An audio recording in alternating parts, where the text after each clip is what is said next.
تعالى في القرآن المجيد يا أيها الذين آمنوا لا تخونوا الله والرسول وتخونوا أماناتكم وأنتم تعلمون صدق اللہ مولانا العظیم۔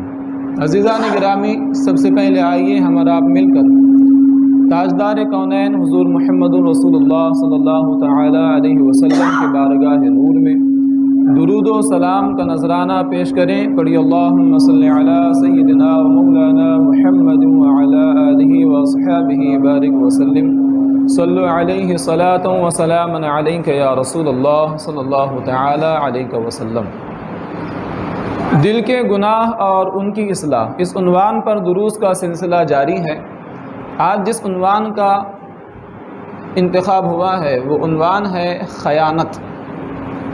خیانت یہ دل کے گناہوں میں سے ایک گناہ ہے،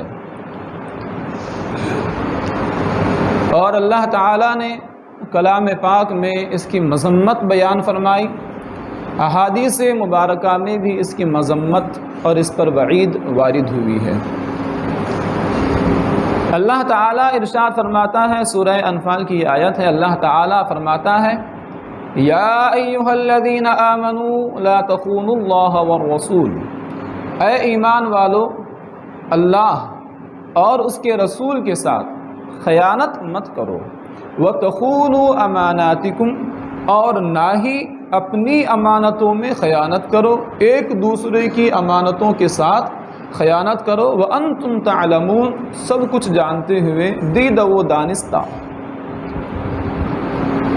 اللہ تعالیٰ نے کلام پاک میں ہمیں ارشاد فرمایا کہ اللہ و رسول کے ساتھ خیانت مت کرو، اور ایک دوسرے کے ساتھ یا اپنی امانتوں میں خیانت نہ کرو۔ خیانت کسے کہتے ہیں یہ جاننا ضروری ہے۔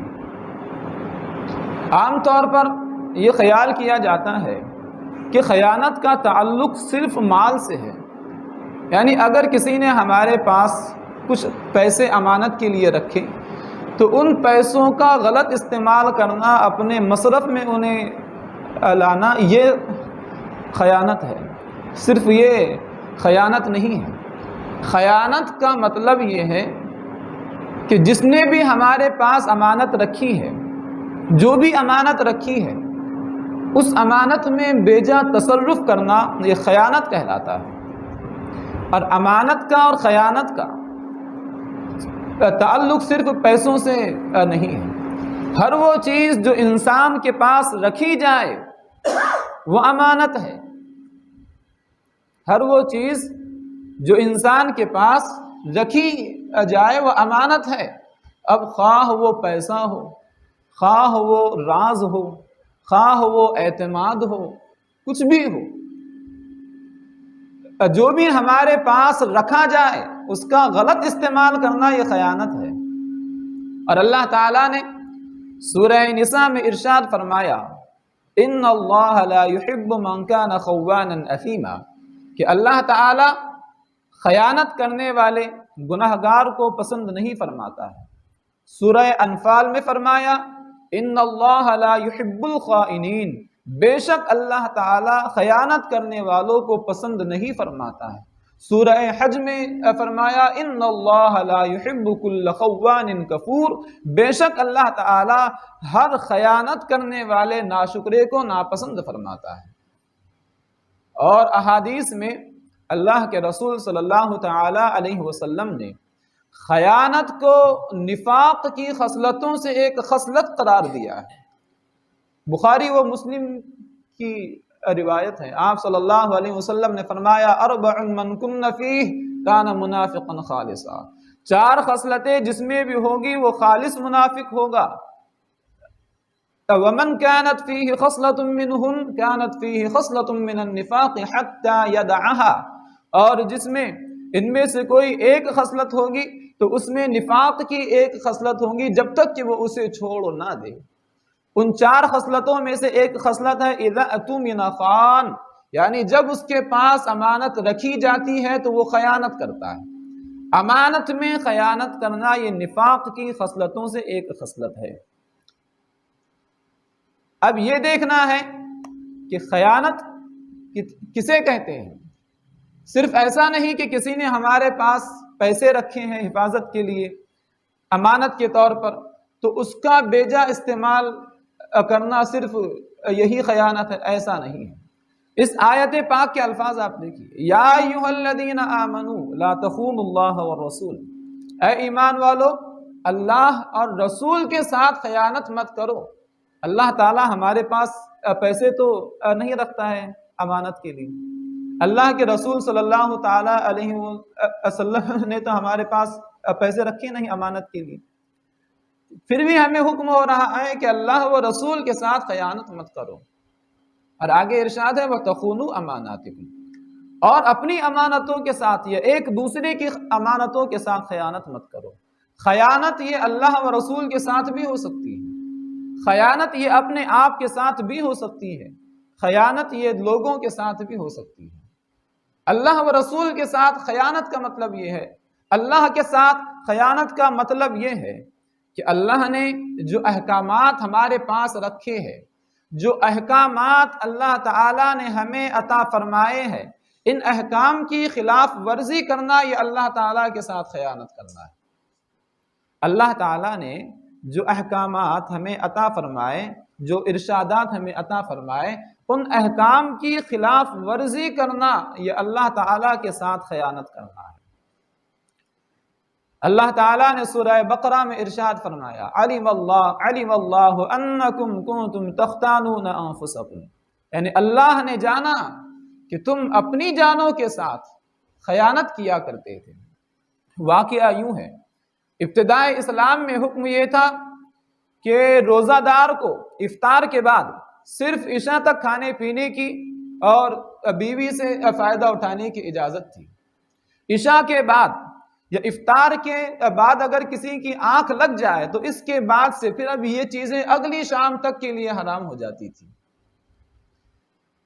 اب یہ معاملہ کچھ صحابہ کرام پر بہت دشوار گزرا، اور ایسا ہوا کہ کچھ اصحاب سے رمضان کی راتوں میں ہم بستری کا فعل سرزد ہو گیا۔ جیسے ہی ان سے اس فعل کا ارتکاب ہوا، اب انہیں اپنے آپ پر افسوس ہوا اور آقا کریم صلی اللہ تعالی علیہ وسلم کی بارگاہ میں حاضر ہو کر اس بات کا ذکر کیا تو اللہ تعالیٰ نے اس حکم کو منسوخ فرما دیا۔ اللہ تعالیٰ نے اس حکم کو منسوخ فرما دیا، اور پھر حکم یہ آیا کہ سورج ڈوبنے کے بعد سے افطار کے بعد سے سحری کے وقت تک کھانے پینے کی بھی اجازت ہے اور بیویوں سے فائدہ اٹھانے کی بھی اجازت ہے۔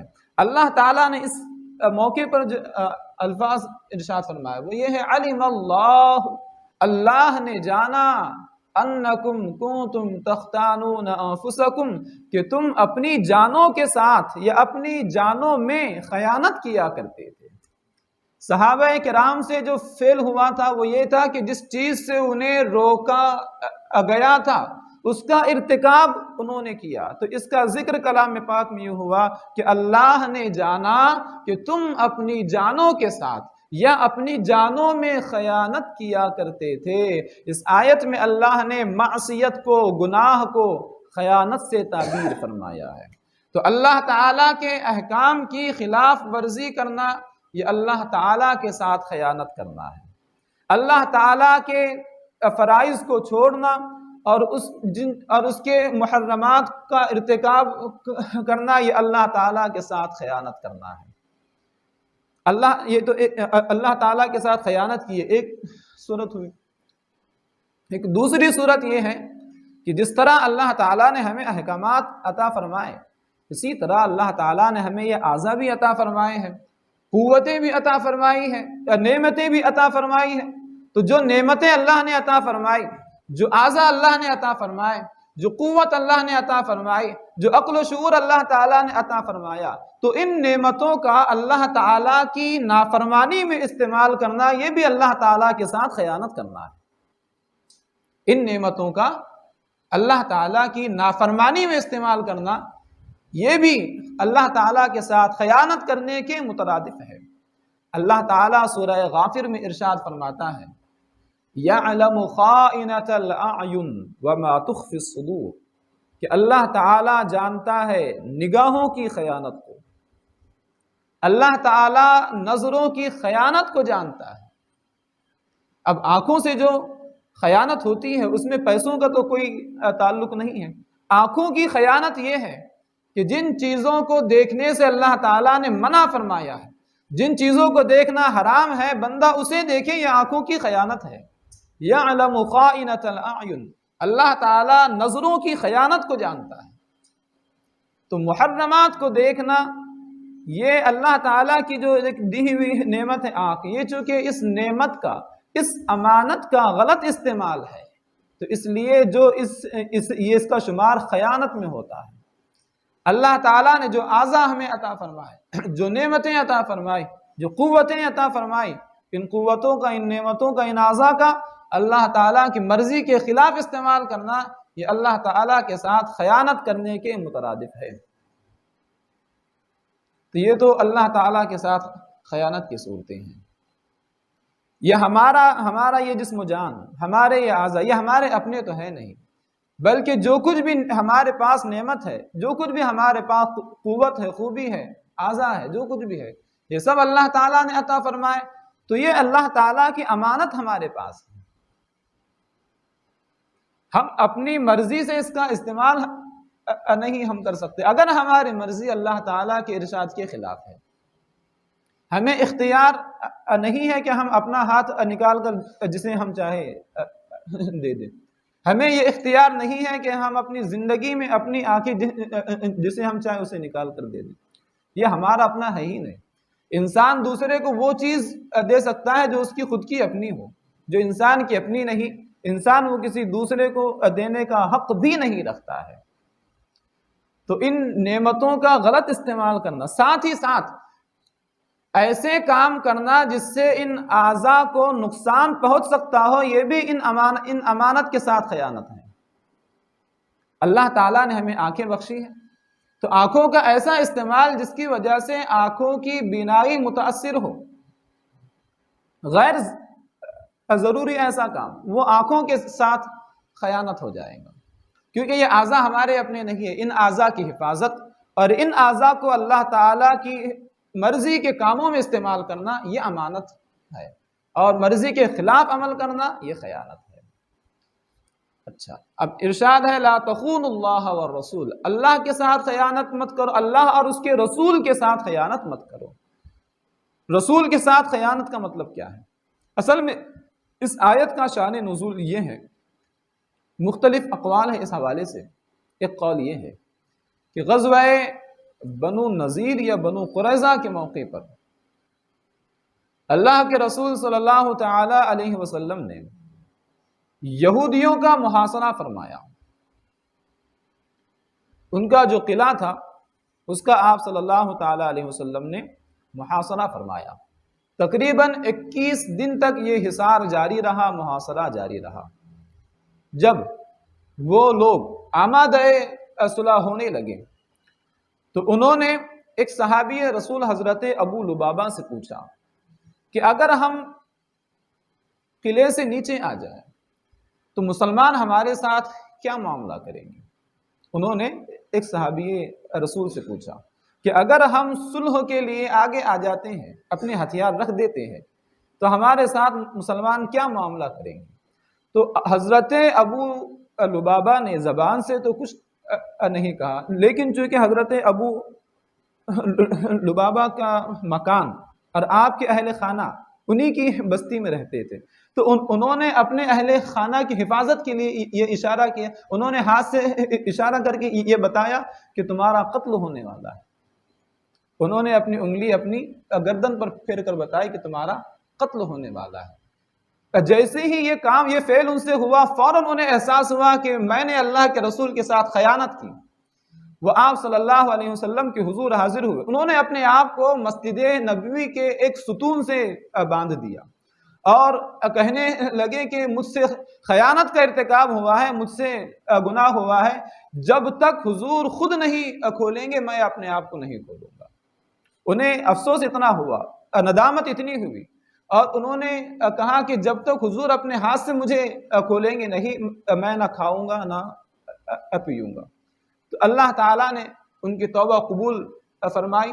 آپ صلی اللہ تعالیٰ علیہ وسلم نے اپنے دست انور سے آپ کو آزاد فرمایا، آپ کو آپ کی جو تھی آپ کو کھولا. اور اللہ تعالیٰ نے یہ آیت اتاری کہ اے ایمان والو، اللہ کے ساتھ اور اس کے رسول کے ساتھ خیانت مت کرو. یعنی جو مشورے تمہارے آپس میں ہو رہے ہیں، جو مشورہ رسول کریم صلی اللہ تعالیٰ علیہ وسلم نے تمہیں دیا ہے، اسے باہر جا کر ایکسپوز مت کرو، اس کو افشا مت کرو، اس کو ظاہر مت کرو لوگوں کے سامنے. تو رسول کے ساتھ ایک خیانت تو یہ ہے کہ جو وعدہ آپ سے کیا جائے اس کی خلاف ورزی کرنا. اور بعض مفسرین نے فرمایا کہ فرائض کو چھوڑنا یہ خدا کے ساتھ خیانت کرنا ہے، اور سنتوں کو چھوڑنا یہ رسول کے ساتھ خیانت کرنے کے مترادف ہے. ہم نے رسول کریم صلی اللہ تعالی علیہ وسلم سے غلامی کا عہد ہم نے لیا ہے. ہم جو پڑھتے ہیں لا الہ الا اللہ محمد رسول اللہ، اللہ کے علاوہ کوئی عبادت کا مستحق نہیں، اور محمد صلی اللہ علیہ وسلم اللہ کے رسول ہے. ہمارا یہ اقرار ایسا ہے گویا کہ ہم رسول کریم صلی اللہ تعالی علیہ وسلم سے تا عمر غلامی کا عہد ہم آپ سے لے رہے ہیں. اب آپ کے احکامات کی خلاف ورزی کرنا یہ آپ کے ساتھ خیانت کرنے کے مترادف ہوگا. تو خیانت اللہ کے ساتھ بھی ہو سکتی ہے، کبھی یہ رسول کے ساتھ بھی ہو سکتی ہے. جو خیانت اللہ کے ساتھ کی جائے وہ بدترین خیانت ہے. جو خیانت رسول کریم صلی اللہ علیہ وسلم کے ساتھ ہو وہ بھی نہایت ہی بری خیانت ہے. اب اس کے بعد آتی ہیں وہ خیانتیں جس کا تعلق عام انسانوں سے ہے. وَتَخُونُوا أَمَانَاتِكُمْ، اور اپنی امانتوں کے ساتھ خیانت مت کرو، ایک دوسرے کی امانتوں میں خیانت مت کرو. تو اب یہ جو ہے خیانت، یہ انسان کے اپنے نفس کے ساتھ بھی ہو سکتی ہے اور دوسرے لوگوں کے ساتھ بھی ہو سکتی ہے. انسان جب گناہ کرتا ہے تو وہ اللہ تعالیٰ کے احکام کی خلاف ورزی کر کے اور اللہ تعالیٰ کی دی ہوئی امانت کا غلط استعمال کر کے اللہ تعالیٰ کے ساتھ تو خیانت کرتا ہی ہے، ساتھ ہی ساتھ وہ اس وقت اپنی جان کے ساتھ، اپنی روح کے ساتھ بھی خیانت کر رہا ہوتا ہے، کیونکہ وہ ایسے کام کا ارتکاب کر رہا ہے جس سے اس کے جسم کو عذاب کی شکل میں تکلیف ہونے والی ہے، عذاب الہی کی شکل میں تکلیف اس کے جسم کو پہنچنے والی ہے. تو بندے کا گناہ کا ارتکاب کرنا یہ اپنی جان کے ساتھ خیانت کرنے کے مترادف ہے. یہ ایسا ہے گویا کہ انسان اپنی روح کے ساتھ، اپنی زندگی کے ساتھ، اپنے جسم کے ساتھ خیانت کر رہا ہے. یہ جو آیت میں نے پہلے پیش کی وہ روزے کے حوالے سے، اس میں کیا رب نے فرمایا؟ اللہ نے جانا، علم اللہ، اللہ نے جانا انکم کنتم تختانون انفسکم، کہ تم اپنی جانوں میں، اپنی جانوں کے ساتھ خیانت کیا کرتے تھے. اللہ کے احکام کی خلاف ورزی کرنا یہ ایسا ہے گویا کہ بندہ اپنی جان کے ساتھ خیانت کر رہا ہے، اس امانت کا غلط استعمال کر رہا ہے. اب یہ امانت اب لوگوں کے ساتھ جو خیانت رہتی ہیں یہ بھی بڑی، اس کی بھی بہت متعدد صورتیں ہیں. جس خیانت کا تعلق دوسرے انسانوں کے ساتھ ہے، عام انسانوں کے ساتھ ہے، اس کی بھی متعدد صورتیں ہیں.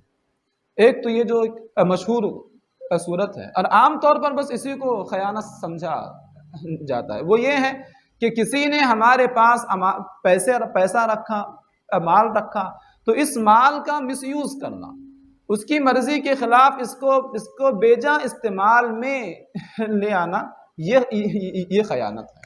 مال میں خیانت کرنا بھی خیانت ہے، لیکن ساتھ ہی ساتھ اس خیانت کی متعدد صورتیں بھی ہو سکتی ہیں. اگر کسی نے ہمارے پاس پیسہ رکھا، اس پیسے کا غلط استعمال کرنا یہ خیانت ہے. اگر کسی نے ہمارے پاس اپنا کوئی راز رکھا، اس راز کو عام کرنا یہ بھی اس کے ساتھ خیانت ہے. کسی نے ہمارے پاس راز رکھا، کوئی راز سیکرٹ، کوئی ہمارے پاس بات کہی، اب اسے باہر جا کر شیئر کر دینا یہ بھی امانت میں خیانت ہے. اللہ کے رسول صلی اللہ علیہ وسلم نے فرمایا اذا حدث الرجل بالحدیث ثم التفت فہی امانہ، کہ جب کوئی آدمی کوئی بات کہے اور پھر وہ وہاں سے ہٹ جائے تو یہ بات تمہارے پاس امانت ہے۔ یہ عام طور پر انسان مال میں خیانت کرتے وقت تھوڑی دقت محسوس کرتا ہے، کوفت محسوس کرتا ہے، لیکن یہ رازوں کے ساتھ خیانت یہ نہایت عام ہے۔ جس نے بھی ہمارے پاس کوئی بات کہی، وہ بات انہیں پیٹ میں رکتی ہی نہیں ہے، کسی دوسرے کے ساتھ ہم شیئر کر دیتے ہیں۔ تو کسی دوسرے کے راز کو عام کرنا، کسی کے راز کا افشا کرنا، یہ اس کے ساتھ خیانت کرنا ہے۔ آقا کریم صلی اللہ علیہ وسلم نے فرمایا اذا حدث الرجل بالحدیث ثم التفت فہی امانہ، کہ جب کوئی آدمی کوئی بات کہے پھر وہاں سے ہٹ جائے تو وہ بات تمہارے پاس امانت ہے۔ اب اگر اس راز کو ہم نے افشا کیا تو ہم نے اس امانت میں خیانت کی ہے۔ تو لوگوں کے ساتھ جو خیانت ہوتی ہے وہ اموال میں بھی ہو سکتی ہے، رازوں میں بھی ہو سکتی ہے، وہ اعتماد میں بھی خیانت ہو سکتی ہے۔ کسی نے ہم پر اعتماد کیا، کسی نے ہم پر بھروسہ کیا، اب اس کے اعتماد کا غلط استعمال کرنا یہ بھی خیانت ہے۔ حدیث پاک سنیے، آپ صلی اللہ علیہ وسلم نے فرمایا المستشار مؤتمن، یعنی جس سے مشورہ لیا جاتا ہے وہ ایسا ہے جیسا کہ اس کے پاس امانت رکھی جاتی ہے۔ جس سے مشورہ لیا گیا اس کے پاس امانت رکھی گئی۔ اگر کوئی ہم سے مشورہ مانگے تو اب امانت کا تقاضا یہ ہے کہ ہم اپنی حد بھر صحیح مشورہ دینے کی کوشش کریں، کیونکہ جس وقت ہم کسی سے مشورہ مانگتے ہیں تو یہ ایسا ہے گویا کہ ہم اپنا اعتماد اس کے پاس امانت کے لیے رکھ رہے ہیں۔ اگر کوئی ہم سے مشورہ مانگ رہا ہے تو وہ اپنا بھروسہ اعتبار ہمارے پاس رکھ رہا ہے، اب اسے غلط مشورہ دینا یہ اس کی امانت میں خیانت کرنا ہوا۔ تو اگر کوئی مشورہ مانگے تو اسے صحیح مشورہ دینا یہ امانت داری کا تقاضا ہے، اور ایسا مشورہ دینا جس میں اس کا نقصان ہو یہ خیانت کرنا ہے۔ اب مثال کے طور پر اگر کسی کی بیٹی کا رشتہ کہیں ہو رہا ہے اور اس نے ہم سے رائے مانگی، تب ہمارے اوپر یہ ضروری ہے کہ سامنے والے کے متعلق جو بات ہمیں معلوم ہے وہ ہم صاف الفاظ میں پیش کر دیں۔ وہ ہمارا رشتہ دار ہے، دوست ہے، کچھ بھی ہو، لیکن جب ایک دوسرے شخص نے اعتماد کرتے ہوئے اس رشتے کے حوالے سے ہم سے مشورہ مانگا ہے تو اب اس اعتماد کا غلط استعمال کرنا یہ خیانت کرنا ہوا۔ ایسے موقع پر تو اجازت یہ بھی ہے کہ دوسرے کے عیوب بھی آشکار آپ کر سکتے ہیں، کیونکہ اس سامنے والے کی پوری زندگی کا مسئلہ ہے۔ تو ایسے وقت میں جو بھی بات اس کا شمار غیبت میں نہیں ہوگا، اس کی اجازت دی گئی ہے، کیونکہ یہاں معاملہ ایک پوری زندگی کا رہتا ہے۔ اب زندگی کا رہتا ہے، آنے والی جو نسلیں رہتی ان کا رہتا ہے، تو ایسے موقع پر یہ اجازت بھی ہمارا دین ہمیں دیتا ہے۔ یہ رشتوں کے حوالے سے اگر کوئی پوچھے تو جو بھی بات ہمارے علم میں ہے صحیح طور پر بتا دیں، ایسا بھی نہیں کہ وہ اچھا ہے تو جان بوجھ کر اپنی طرف سے ہم نقص پیش کریں۔ ہاں، جو بات معلوم ہے صحیح طور پر بتا دینا چاہیے۔ تو خیانت جو ہوتی ہے یہ اعتبار کے ساتھ بھی ہو سکتی ہے، اعتماد کے ساتھ بھی ہو سکتی ہے۔ خیانت عزت و آبرو کے ساتھ بھی ہو سکتی ہے۔ خیانت کا تعلق عزت و آبرو کے ساتھ بھی ہو سکتا ہے۔ حضرت یوسف علیہ السلام پر جب تہمت لگی اور پھر جب آپ کو قید و بند کی صعوبتیں اٹھانی پڑی، پھر جب ایک وقت آیا اور آپ کی رہائی کا جب وقت آیا تو آپ نے بادشاہ سے کہا کہ ان عورتوں کے حالات معلوم کرو جنہوں نے الزام رکھا تھا۔ آپ نے یہ ارشاد فرمایا ذَلِكَ لِيَعْلَمَ أَنِّي لَمْ أَخُنْهُ بِالْغَيْبِ، یہ سب اس لیے ہے تاکہ بادشاہ کو معلوم ہو جائے کہ میں نے اس کے پیٹھ پیچھے اس کے ساتھ خیانت نہیں کی ہے۔ حضرت یوسف علیہ السلام اپنی پاک دامنی بتانے کے لیے فرما رہے ہیں کہ میں نے خیانت نہیں کی ہے۔ تو کسی کی عزت کے ساتھ کھلواڑ کرنا، کسی کے اعتماد کے ساتھ کھلواڑ کرنا، اس کا بھی شمار خیانت میں ہوتا ہے۔ خیانت اتنا بدترین جرم ہے، اس کی کوئی ایک صورت نہیں ہے، بلکہ متعدد صورتیں اس کی ہیں جو معاشرے میں پھیلی ہوئی ہے۔ ہمارے اندر بھی کچھ صورتیں اس کی پائی جاتی ہے، لیکن ہمارا ایک خیال یہ ہے کہ خیانت کا تعلق صرف پیسوں سے نہیں، خیانت کا جو ہے تعلق وہ عزت سے بھی ہے، آبرو سے بھی ہے، اقوال سے بھی ہے، رازوں سے بھی ہے، اعتماد سے بھی ہے۔ اور ایک حدیث پاک میں آپ کو سامنے پیش کروں، آقا کریم صلی اللہ علیہ وسلم نے فرمایا ان اول ما یرفع من الناس الامانہ، کہ سب سے پہلے لوگوں سے جو چیز اٹھائی جائیں گی وہ امانت ہوگی۔ ان اول ما یرفع من الناس الامانہ، سب سے پہلے جو چیز لوگوں سے اٹھائی جائے گی وہ امانت ہوگی۔ سب سے پہلے لوگ امانت سے ہی محروم، یعنی وہ اخلاق حمیدہ جو اچھی باتیں ہیں ان میں سب سے پہلے امانت لوگوں سے رخصت ہوں گی۔ اور آپ جانتے ہیں سب سے آخر میں کون سی چیز رخصت ہوں گی؟ آپ صلی اللہ علیہ وسلم نے فرمایا وَآخَرَ مَا يَبْقَى مِن دِينِهِمْ الصَّلَاةُ، کہ ان کے لوگوں کے دین میں سے آخر تک جو چیز بچیں گی وہ نماز رہیں گی۔ یعنی لوگ پہلے امانت سے، سب سے پہلے امانت سے محروم رہیں گے۔ ہاں یہ جو ظاہری ڈھانچہ ہے نماز کا یہ آخر تک رہے گا، یعنی پہلے لوگ حقوق العباد سے محروم ہوتے رہیں گے، اور حقوق العباد بندوں کے ساتھ حق تلفی کرتے رہیں گے۔ یہ اور ہے بات کہ آخر تک اللہ تعالیٰ کے حقوق کی ادائیگی ہوتی رہیں گی، اگرچہ وہ صرف ظاہری شکل و صورت کے ساتھ ہی کیوں نہ ہو۔ یہ جو امانت ہے، یہ جو عناوین آپ نے ابھی دیکھے ہمارے دل کے گناہ اور ان کی اصلاح، اس میں جتنی بھی ہے باتیں وہ بھی ہمارے دین کا حصہ ہے۔ دین صرف ظاہری رسم و رواج کا نام نہیں ہے، ظاہری افعال کا نام نہیں ہے۔ دین کا تعلق بندے کے ظاہر سے بھی ہے، باطن سے بھی ہے۔ وَذَرُوا ظَاهِرَ الْإِثْمِ وَبَاطِنَهُ، اور چھوڑ دو تمام ظاہری اور باطنی گناہوں کو، چھوڑ دو۔ دین صرف ہمارے ظاہر سے گفتگو نہیں کرتا ہے، دین کا تعلق ہمارے قلب سے بھی ہے، ہمارے باطن سے بھی ہے۔ دین صرف یہ نہیں سکھاتا ہے کہ تمہارے خالق کے ساتھ تمہارا رشتہ صاف ہونا چاہیے، دین یہ بھی سکھاتا ہے کہ مخلوق کے ساتھ بھی ہمارا رشتہ نکھرا ہوا اور ستھرا ہوا ہونا چاہیے۔ اللہ تعالیٰ کی بارگاہ میں دعا ہے کہ وہ ہمیں اپنی امانتوں کا لحاظ رکھنے کی توفیق عطا فرمائے۔ اللہ تعالیٰ نے سورہ مومنون میں اہل ایمان کی، کامیاب اہل ایمان کے جو اوصاف بیان فرمائے ان میں سے ایک یہ ہے وَالَّذِينَ هُمْ لِأَمَانَاتِهِمْ وَعَهْدِهِمْ رَاعُونَ، کہ وہ جو اپنی امانتوں کے ساتھ، جو اپنی امانتوں اور وعدوں کا لحاظ رکھتے ہیں۔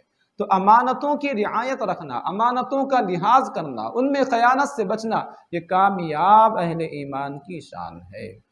اچھا ایک صورت اور ذہن میں آ گئی، جس طرح خیانت اموال میں ہوتی ہے، رازوں میں ہوتی ہے، اسرار میں ہوتی ہے، اعتماد میں ہوتی ہے، اسی طرح خیانت کی ایک نہایت عام صورت ہے منصب کے ساتھ خیانت کرنا۔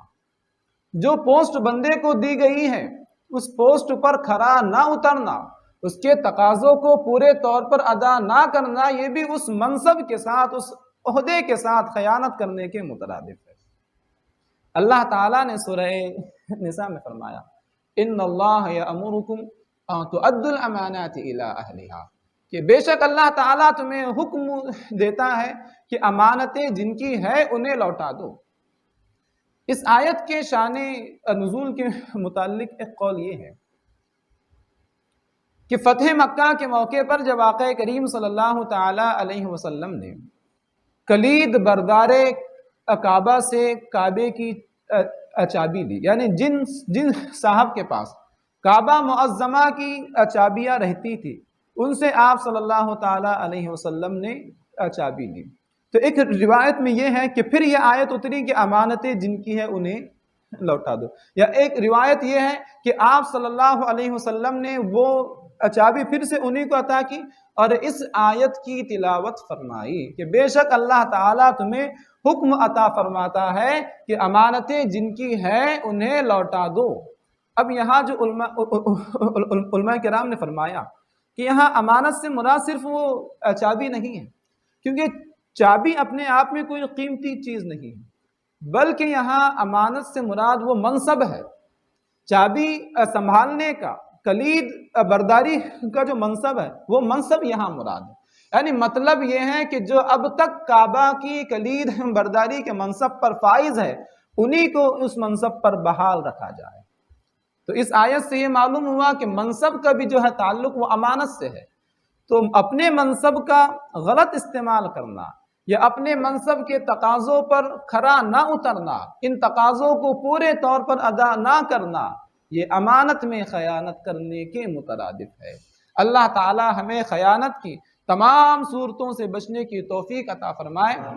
کل ہمارے درس کا عنوان ہے دل کی سختی، ٹھیک ہے شاید، ہے نا؟